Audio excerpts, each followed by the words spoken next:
الحمد لله نحمده ونستعينه ونستغفره ونؤمن به ونتوكل عليه ونعوذ بالله من شرور أنفسنا ومن سيئات أعمالنا من يهده الله فلا مضل له ومن يضلله فلا هادي له ونشهد أن لا إله إلا الله وحده لا شريك له ونشهد أن سيدنا وسندنا ونبينا وحبيبنا وكريمنا ورؤوفنا ورحيمنا ومولانا وملجأنا وماوانا محمدا عبده ورسوله أما بعد أعوذ بالله من الشيطان الرجيم بسم الله الرحمن الرحيم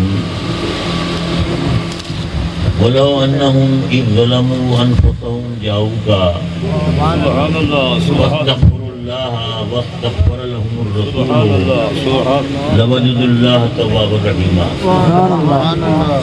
صدق الله مولانا العلي العظيم وصدق رسوله النبي الأمين ونحن على ذلك لمن الشاهدين والشاكرين والحمد لله رب العالمين. سبحان الله. إن الله وملائكته يصلون على النبي يا أيها الذين آمنوا صلوا عليه وسلموا تسليما. الصلاة والسلام عليك يا رسول الله والصلاة والسلام عليك يا حبيب الله وعلى آلك وأصحابك يا محبوب الله.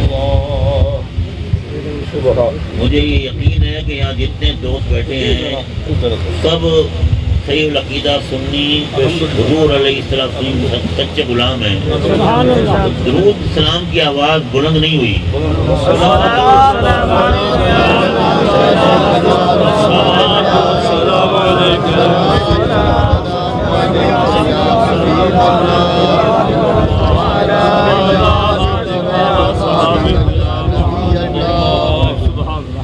احترام علماء کرام، مانک پور شریف کے خانوادے کے مقتدر محترم ذی احتشام حضرات گرامی، اس علاقے میں مجھ عاجز سیاحکار دلیل حقیق کی پہلی حاضری ہے اور آپ یقین کریں میں قطعاً کوئی تصنع تواضع سے کام نہیں لے رہا. یہ اعتراف حقیقت ہے کہ میں ایک بالکل بیکار انسان، بے علم اور بے عمل. نسبت اتنی بڑی ہے کہ میں جتنا فخر کروں کم ہے. غزالی گما کی نسبت، ان کا لخت جگر اور بیٹے ہونے کی نسبت، لیکن یقین جانیں ان کی عظمتیں ان کے ساتھ ہیں، میری کوتاہیاں میرے ساتھ. ان سے تو مجھے وہ نسبت بھی نہیں جو قطرے کو سمندر سے ہوتی ہے، جو ذرے کو آفتاب سے ہوتی ہے. تو میں نہ مقرر، نہ واعظ، نہ خطیب، اور حضور غزالی گما کے شاگرد رشید اور اہل سنت کے مائنات خطیب حضرت علامہ مولانا نبی مصعب قریشی جہاں جلوگر ہوں تو ان کے سامنے میں کیا بات کروں. یہ جسے کہتے ہیں سرائی کی وسیب کے یہ مائع ناب خطیب ہے اور یہاں جید علماء کرام موجود ہیں. حضرت علامہ مولانا نور بخش صاحب سعیدی تشریف فرما ہیں، میرے بہت ہی محترم اور پیارے پیر بھائی، اور جید عالم دین مولانا ابرار احمد سعیدی تشریف فرما ہیں. انہوں نے اپنی محبت اور عقیدت کا اظہار کرتے ہوئے میرے بارے میں جو الفاظ کہے، میں قطعاً ان کا مستحق نہیں ہوں. یہ ان کی محبت ہے تو میں دل میں شرمندہ اور نادم ہوتا ہوں کہ بار الہ یہ دوست میرے بارے میں اتنی خوش عقیدگی رکھتے ہیں. ان کی دعاؤں کو قبول فرما لے، جیسا یہ مجھے سمجھتے ہیں ویسا مجھے بنا دے. حضرات گرامی، یہ مانو پور شریف کا خاندان بڑی عظمتوں والا خاندان ہے اور حضور غزالی گما علیہ الرحمہ ان حضرات سے بڑی محبت فرماتے ہیں. اگرچہ میں یہاں پہلی دفعہ آیا ہوں لیکن یہ مانا پور شریف کے حضرات جب کبھی تشریف لاتے ہیں ملتان آستانے پر تو مجھے بڑی مسرت ہوتی ہے اور ان سے روحانی اور قلبی تعلق ہے. اللہ تعالیٰ اس خانوادے کو سلامت رکھے. اور جس ہستی کی اصالہ ثواب کی محفل ہے، عبد المجید صاحب سعیدی بڑے پیارے انسان تھے، بڑے اہل دل تھے، اہل محبت تھے، اہل نظر تھے. ان کے دو بیٹے صاحبزادہ مفتی محمد اعجاز صاحب اور صاحبزادہ علامہ ظفر اقبال صاحب، یہ الحمدللہ دین کی بے لوث خدمت کر رہے ہیں اور اپنے بزرگوں کا نام روشن کر رہے ہیں. حضرات گرامی، یہ قرخانی کی تقریب ہے، ایصال ثواب کی تقریب ہے. اور ایصال ثواب وہی کرتے ہیں جن کو یہ یقین ہوتا ہے کہ جو کچھ اللہ کا کلام پڑھا جائے گا، جو کچھ طعام پکایا جائے گا، جو کچھ ذکر خیر ہوگا، یہ اس سب کا ثواب وفات یافتہ شخص کی روح کو پہنچے گا. سبحان اللہ، سبحان اللہ. ہمارا یہ ایمان ہے کہ مومن تو مر کے بھی نہیں مرتا. جو اللہ کے محبوب اور مقرب بندے ہیں ان کی تو شان ہے کہ نہ خود مرتے ہیں اور جو ان کے دامن سے وابستہ ہو جائے نہ اسے مرنے دیتے ہیں. لیکن اب زمانہ ایسا آ گیا ہے کہ لوگ سمجھتے ہیں کہ نہیں، انسان جب روح جسم سے نکل گئی تو معاملہ ختم ہو گیا، اب وہ کچھ نہیں ہے، قبر میں کچھ نہیں ہے. قبر کے نشانات تک مٹا دیے جاتے ہیں. سعودی عرب کے اندر آپ دیکھیں، سوائے گنبد خضرا کے کوئی قبر نہیں ہے، سب نشانات ختم ہو گئے، صرف پتھر رکھے ہوئے ہیں. حالانکہ یہ عظیم الشان قبے تھے. میں 20-25 سال پہلے مسجد نبوی میں بیٹھا تھا، ایک شخص میرے پاس آ کے بیٹھ گیا، رونے لگ گیا. میں نے کہا بھائی کیا بات ہے؟ کہنے لگا دیکھیں جی یہ اہل بیت کے مزارات تھے، جنت البقیع میں انتظار ہے. میں نے اپنی آنکھوں سے دیکھے، وہ اس وقت کی فوٹو تھے جب یہ گرا رہے تھے ظالم. انتہائی حسین جمیل قبے کہ جیسے حضرت شاہ رخ عالم کا مزار ہے، وہ تو بہت بڑا مزار ہے، اسی طرح کے چھوٹے چھوٹے قبے. وہ فن تعمیر کا شاہکار تھے. ان ظالموں نے، ان سعودیوں نے ان کو گرا دیا، نام و نشان مٹا دیا. ساری دنیا نے شور مچایا، لیکن جس کی لاٹھی اس کی بھینس، انہوں نے کوئی پرواہ نہیں کی. اور ان کا خیال یہ تھا، یہ محمد بن عبد الوہاب نجدی، اس کا خیال یہ تھا کہ مرکز تو مکہ اور مدینہ ہے، تو مرکز پہ قبضہ کر لو، ساری دنیا میں ہمارا عقیدہ ہو جائے گا. اب تو ان کے ولی عہد نے یہ اعتراف کیا ہے کہ ہم نے وہابیت کو امریکہ کے کہنے پہ پروان چڑھایا ہے اور کروڑوں نہیں اربوں ڈالر خرچ کیے ہیں. لیکن الحمدللہ مسلک وہی ہے جو ہمارا ہے. نعرہ تکبیر، نعرہ رسالت، امام اہل سنت حضرت علامہ سید مظہر سید قاسمی، فیضان مرشد کریم حضور غزالی زمان، فیضان حضور غزالی زمان. سعودی عرب نے، سعودیوں نے، نجدیوں نے مزارات ختم کر دیے، لیکن ساری دنیا میں مزارات موجود ہیں. اس سے پتہ چلتا ہے کہ عقیدہ ہمارا درست ہے. یہ کہنا کہ قبروں پہ جانا شرک ہے، قبروں پہ جانا شرک ہے، میرے دوستو، حضور علیہ السلام سے قبروں پہ نہیں تشریف لے جاتے. علماء بیٹھے ہیں میرے تو جنت البقیع میں حضور تشریف لے جاتے نہیں جاتے.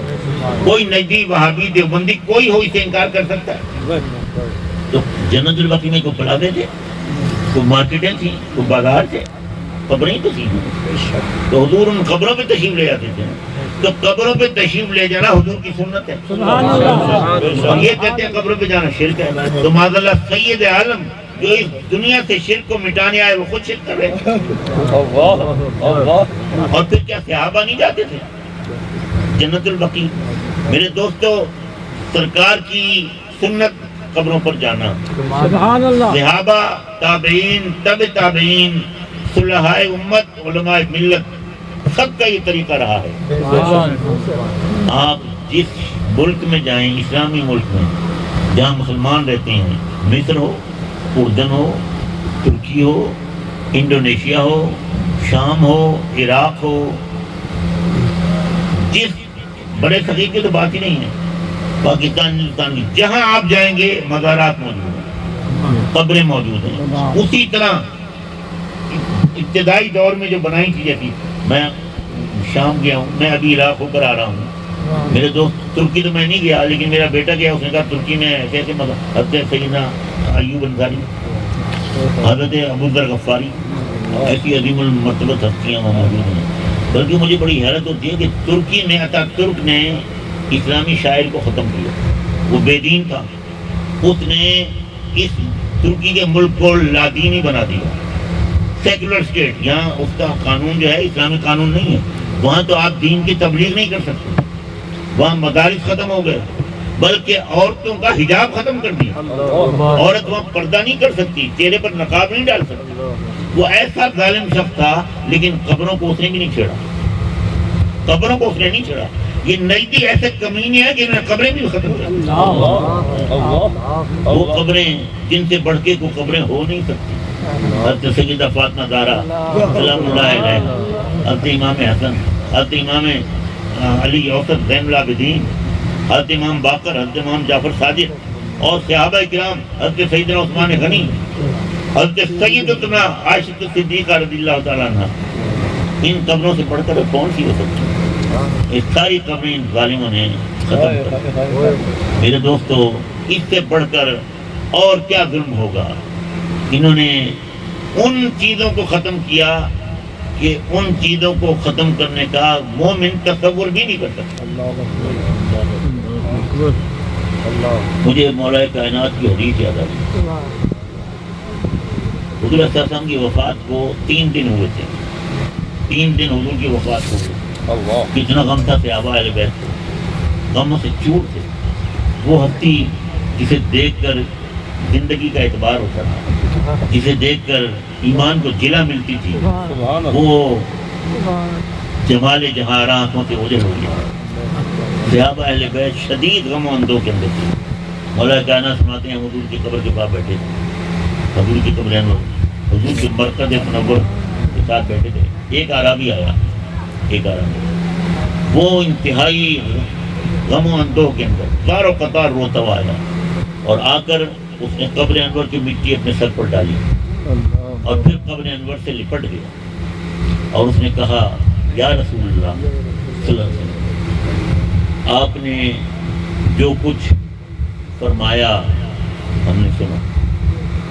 آپ کو اللہ تعالیٰ نے جو کچھ دیا وہ آپ نے ہمیں عطا فرمایا. اور اس کے اندر یہ آیت بھی ہے وَلَوْ أَنَّهُمْ إِذْ ظَلَمُوا أَنفُسَهُمْ جَاءُوكَ، کہ اپنی جانوں پر ظلم کرنے والے پیارے حبیب آپ کے پاس آ جائیں، فَاسْتَغْفِرُوا اللَّهَ، اور آپ کے پاس آ کر پھر رب سے مغفرت طلب کریں، پھر آپ بھی ان کی سفارش فرمائیں. وَاسْتَغْفَرَ لَهُمُ الرَّسُولُ، پھر رسول بھی سفارش فرمائے، تو پھر کیا ہوگا؟ لَوَجَدُوا اللَّهَ تَوَّابًا رَحِيمًا، پھر وہ رب کو بے پناہ توبہ قبول کرنے والا اور بے حد رحم فرمانے والا پائیں. یہ قرآن کی آیت ہے، یہ قرآن کی آیت ہے. اپنی جانوں پر ظلم کرنے والے پیارے حبیب آپ کے پاس آ جائیں. یہ قرآن ہے، حدیث نہیں ہے. حدیث کے تو منکر پیدا ہو گئے اب، لیکن قرآن کا منکر کوئی پیدا نہیں ہوا جو اپنے آپ کو مسلمان کہے. تو قرآن کہتا ہے پیارے حبیب اپنی جانوں پر ظلم کرنے والے گناہگار آپ کے پاس آ جائیں. یہ کہتے ہیں قبر میں جانا شرک ہے. اب آپ مجھے بتائیں یہ آیت جو ہے نافذ العمل ہے یا نہیں؟ قیامت تک کے لیے نافذ، منسوخ تو نہیں ہے نا یہ آیت. جب منسوخ نہیں ہے تو رب کائنات فرما رہا ہے کہ گناہگار میرے حبیب کے پاس آ جائیں. جب سرکار دنیا میں جلوگر تھے وہ تو آتے تھے، صحابہ لوگ آتے تھے، لیکن اب حضور صلی اللہ علیہ وسلم تو اپنی قبر انور کے اندر جلوگر ہیں نا. تو اب اس آیت کا کیا مطلب ہے؟ حضور کی قبر انور پر آ جائیں، یہی مطلب ہے نا. اور یہ کہتے ہیں قبر پہ جانا شرک ہے. یہ تو قرآن کو بھی نہیں مانتے، تو قرآن کو بھی نہیں مانتے. تو میرے دوستو، وہ عربی آیا اور اس نے یہ بات کی کہ سرکار میں نے اپنی جان پہ بڑا ظلم کیا ہے، میں بڑا گناہگار ہوں، لیکن میں آپ کے پاس اب آ گیا ہوں، اب رب سے میری مغفرت کرا. مولا کائنات سناتے فنودی من القبر انہ قد غفر لک، قبر انور سے آواز آئی تجھے بخش دیا گیا۔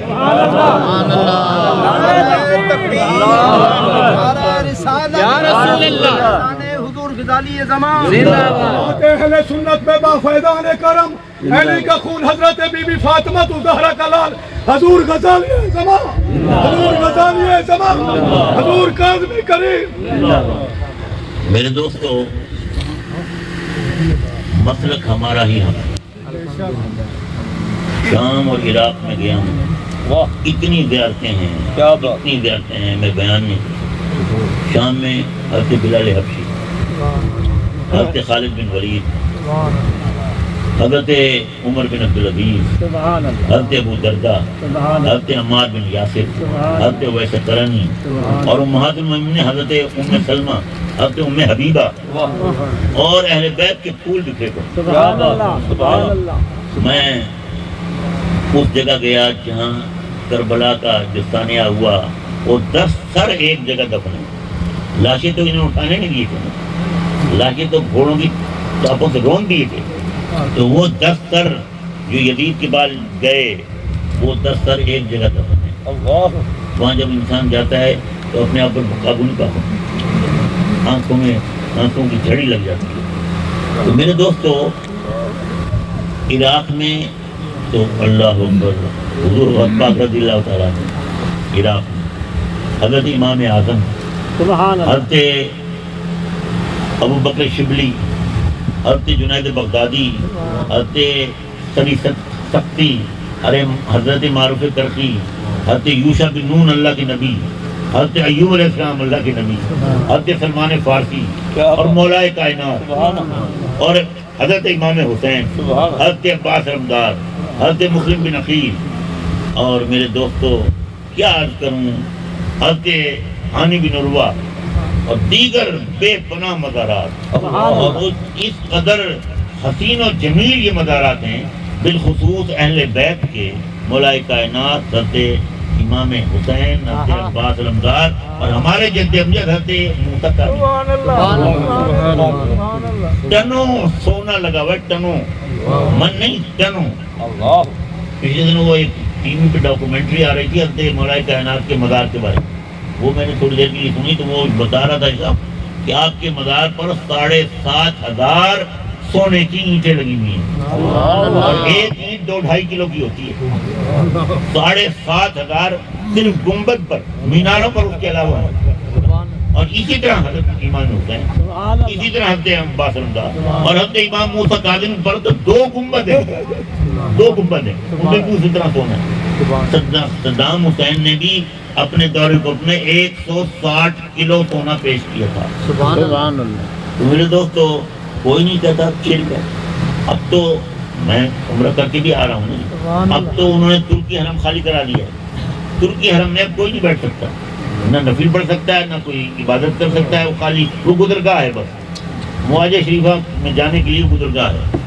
اب وہاں کھڑے، پہلے تو یہ تھا نا، لوگ بیٹھے ہوتے تھے، آ رہے جاتے تھے، تو ہجوم میں آدمی کھڑا ہو جاتا، تھوڑی دیر کے لیے چھپ کے کھڑا ہو جاتا، لیکن اب وہاں کوئی چھپ کے کھڑا نہیں ہو سکتا، وہ بس گزرتے جاؤ اور بس السلام علیکم یا رسول اللہ۔ میرے دوستو، کتنا ظلم ہے کہ لوگ اپنی عمر بھر کی پونجی جمع کرتے ہیں، پیسہ جوڑتے ہیں کہ آقا مولا کی بارگاہ میں جائیں گے، اپنے دکھڑے سنائیں گے، اور وہاں کرم ہو جائے گا، ہمارا مقدر سمجھ جائے گا، اور جہاں یہ ظالم یہ سلوک کرتے ہیں۔ میرے دوستو، مولا کائنات کی بارگاہ ہو، حضرت امام حسین کی بارگاہ ہو، حضرت امام زین العابدین کی بارگاہ ہو، حضرت امام موسیٰ کاظم کی بارگاہ ہو، حضور غوث پاک کی بارگاہ ہو، حضرت امام اعظم کی بارگاہ ہو، میرے دوستو کوئی نہیں روکتا یہاں کھڑے نہ ہو، کوئی نہیں کہتا کہ فاتحہ نہ پڑھو۔ میرے دوستو، عام اجازت ہے، لوگ اپنی محبت عقیدت کا اظہار کرتے ہیں، اگر کوئی 1 گھنٹہ بھی کھڑا رہے تو کوئی نہیں کہتا یہاں سے ہٹ جاؤ۔ اور انہوں نے محبت سے حرم ایسے بنائے ہیں، مولا کائنات حضرت امام حسین، حضرت عباس علمدار، اور حضرت امام موسیٰ کاظم، یہ مزارات تو ایسے بنے ہیں کہ حرم مکہ حرم مدینہ سے بڑھ کر ایسے بنائے ہیں۔ ان کی چھتیں، ان کی دیواریں، ان کے قالین، میں نے زندگی میں ایسے قالین نہیں دیکھا، ایسے قالین نہیں۔ میرے دوستوں کتنا محبت کا اظہار ہے، اور ان ظالموں نے یہ کام کیا ہوا ہے، اور یہ کہتے ہیں ہم تو گنبد خضرا کو بھی گرائیں گے، ایسے ظالم ہیں۔ میرے دوستو الحمدللہ عقیدہ ہمارا حق ہے۔ میرا ایک مرید پچھلے دنوں آیا، اردن میں رہا ہے 3-4 سال، انجینئر ہے، وہ کہتا ہے اردن میں اکثر دکانوں پہ لکھا ہے فدا کا بھی و امی یا رسول اللہ، فدا کا بھی و امی یا رسول اللہ، اردن میں۔ اور وہ کہنا تھا کہ اردن سے جو سعودی عرب کو سڑک جاتی ہے، وہ شاید سعودیوں کو جلانے کے لیے اس سڑک پر جو اردن سے سعودی عرب جاتی ہے، جگہ جگہ لکھا ہے الصلاۃ والسلام علیک یا رسول اللہ، الصلاۃ والسلام علیک۔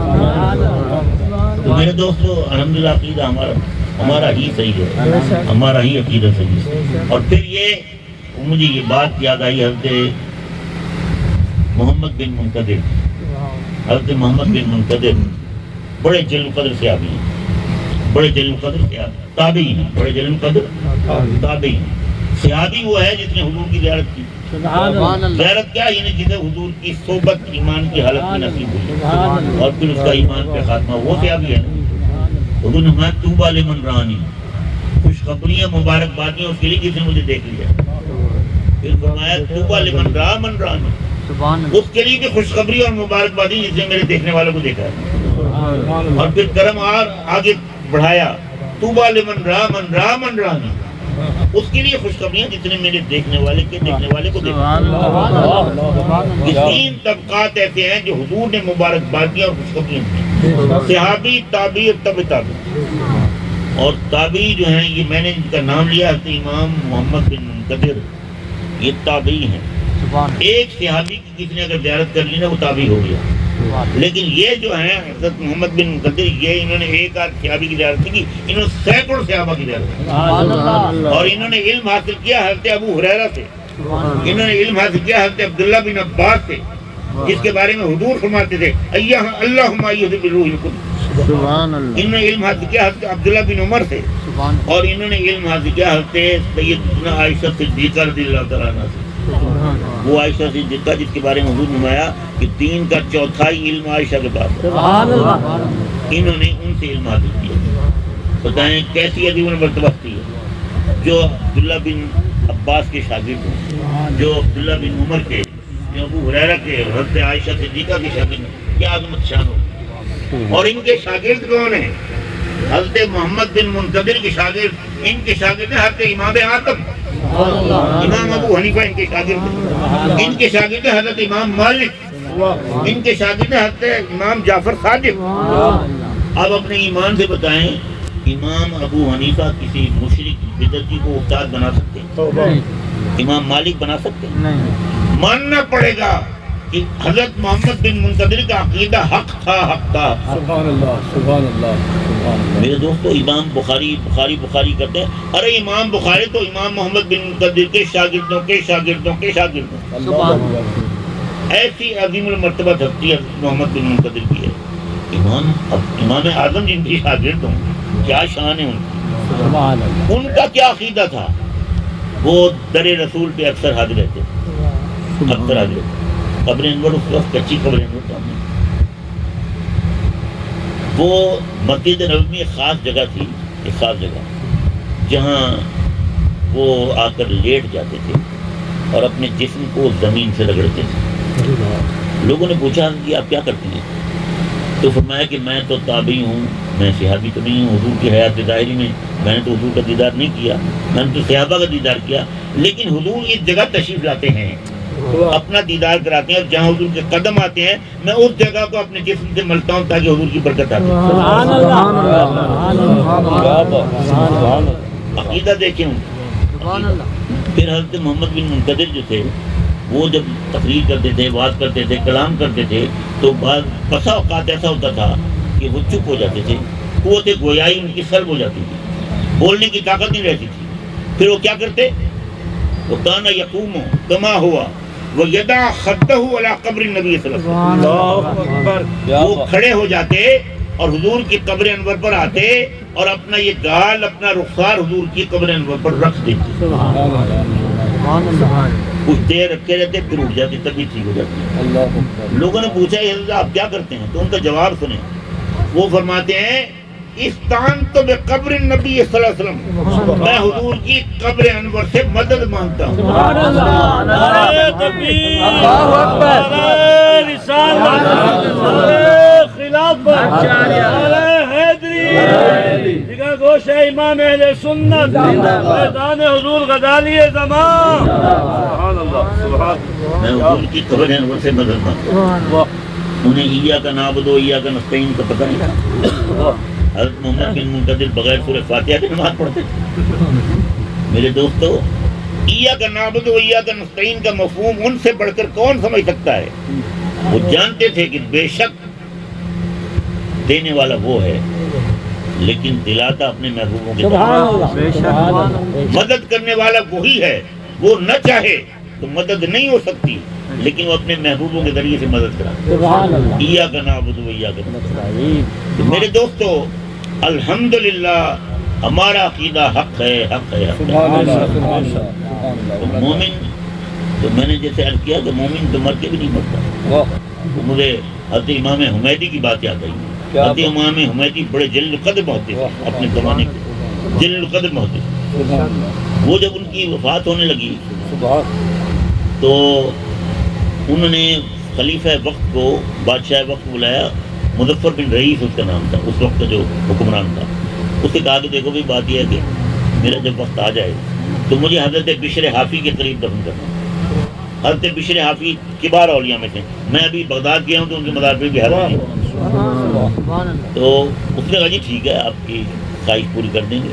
لیکن جب ان کی وفات ہوئی تو ان کے ورثاء بھی اور وہ حکمران وقت جو ہے وہ بھی بھول گیا، انہیں کسی اور جگہ دفن کر دیا گیا، کسی اور جگہ دفن۔ 2 سال گزر گئے۔ 2 سال کے بعد حضرت حمیدی خلیفہ وقت مظفر بن رئیس کے خواب میں آئے اور فرمایا میں نے تجھے کہا تھا بشر حافی کے قریب مجھے دفن کرنا، تو تم نے میرے وصیت پوری نہیں کی، مجھے یہاں سے نکالو، بشر حافی کے بعد دفن کرو۔ بادشاہ صبح اٹھا، اسے خواب کیا تو بڑا پریشان، اس نے کہا یہ تو تعمیر کرنی چاہیے۔ تو حضرت محمد حضرت امام حمیدی کی قبر کشائی ہوئی 2 سال کے بعد۔ ہزاروں لوگوں نے دیکھا کہ کفن تک میلا نہیں تھا اور جسم بالکل تر و تازہ اور خوشبوئیں آ رہی تھیں۔ وہاں سے اٹھا کر انہیں دفن کیا حضرت بشر حافی کے پاس۔ اب آپ بتائیں کہ جس کا اپنا یہ حال ہو کہ کہیں بھی دفن ہو وہ اسے کوئی تکلیف نہیں، اسے اس کا جسم اسی طرح سلامت ہے، لیکن ان کی خواہش بھی ہوتی ہے کہ میں اللہ کے محبوبوں کے ساتھ ہوں۔ ارے امام حضرت موسیٰ علیہ السلام وہ تو کلیم اللہ ہیں، وہ تو جلیل القدر اللہ کے نبی ہیں، رسول ہیں، ان کی کیا شان ہے۔ سبحان اللہ۔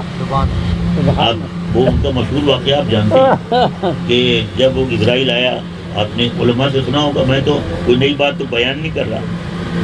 حضرت موسیٰ علیہ السلام کے پاس اسرائیل آ گئے، تو میں کیسے آئے؟ اب کی حضور قبر روح کے لیے آیا، آپ کا وقت پورا ہو گیا، تماشا مارا آنکھ باہر آ گئی، چلالی بزرگ۔ اب حضرت اسرائیل نے یہ نہیں سوچا کہ میں اللہ کے حکم سے آیا ہوں، ٹھیک ہے انہوں نے میرا یہ حال کر دیا، لیکن میں بھی قبض روح کے بغیر نہیں جاؤں گا، پکڑ کے قبض روح کر لیتا ہوں۔ نہیں، انہیں پتہ تھا اللہ کے کلیم ہے، پتہ تھا اللہ کے رسول، چپ کر کے اسی طرح واپس چلے گئے۔ اور بارگاہ رب العزت نے عرض کی ارسلتنی الی عبد لا یرید الموت، بار الہ آج تو تو نے ایسے بندے کے بعد مجھے بھیجا ہے جو مرنا ہی نہیں چاہتا۔ رب کائنات نے فرمایا کہ موسیٰ نے تمہارے ساتھ یہ سلوک کیا، جاؤ موسیٰ سے کہو کہ تیار ہو جب قبض روح کے لیے۔ نہیں، رب کائنات نے فرمایا کہ اسرائیل جاؤ میرے کلیم کو راضی کرو، جنت سے ایک بیل لے جاؤ، جنت سے بیل اور پیش کرو، اور کہو اس کی پشت پر آپ ہاتھ رکھتے ہیں، آپ کے ہاتھ کے نیچے جتنے بال آئیں گے اتنے سال آپ کی عمر بڑھے۔ اب آپ بتائیں کہ جانور کے ہاتھ رکھیں گے تو کئی ہزار بال آ جائیں گے۔ تو حضرت اسرائیل پھر حاضر ہو گئے، حضرت موسیٰ نے دیکھا وہاں پھر آ گیا، عرض کی کہ حضور رب کائنات نے یہ بیل آپ کے اس میں بھیجا کہ اس کی پشت پر ہاتھ رکھ دیں، جتنے بال آپ کے ہاتھ کے نیچے آئیں گے اتنے سال آپ کی عمر بڑھ گئے۔ حضرت موسیٰ علیہ السلام نے بارگاہ رب العزت میں عرض کی، بار الہ میں اس بیل کی پشت پر ہاتھ رکھ دوں تو جتنے بال میرے ہاتھ کے نیچے آئیں گے اتنی عمر بڑھ جائے گی، رب میں فرمان بے شک۔ تو حضرت موسیٰ نے کی اس کے بعد پھر کیا ہوگا؟ اس کے بعد رب نے فرمایا ثم الموت، موت ہے کیا؟ تو حضرت موسیٰ نے کہا کہ جب اتنے عرصے کے بعد موت ہے تو الان میں ابھی تیار ہوں، ابھی تیار ہوں۔ اور پھر عرض کی کہ اللہ میری ایک خواہش ہے۔ رب نے فرمایا کیا؟ فرمایا کہ میری یہاں موت نہ آئے جہاں میں اس جگہ ہوں، میری موت بیت المقدس میں آئے۔ کیوں؟ اس لیے کہ بیت المقدس میں اللہ کے محبوبوں کے ڈیرے ہیں، انبیاء کرام کی قبور ہیں، تو حضرت موسیٰ بھی چاہتے ہیں کہ میرا بھی ڈیرا وہاں لگے جہاں اللہ کے محبوب ہے۔ سبحان اللہ۔ میرے دوستوں، یہ اللہ کے محبوب کی قبریں جو ہیں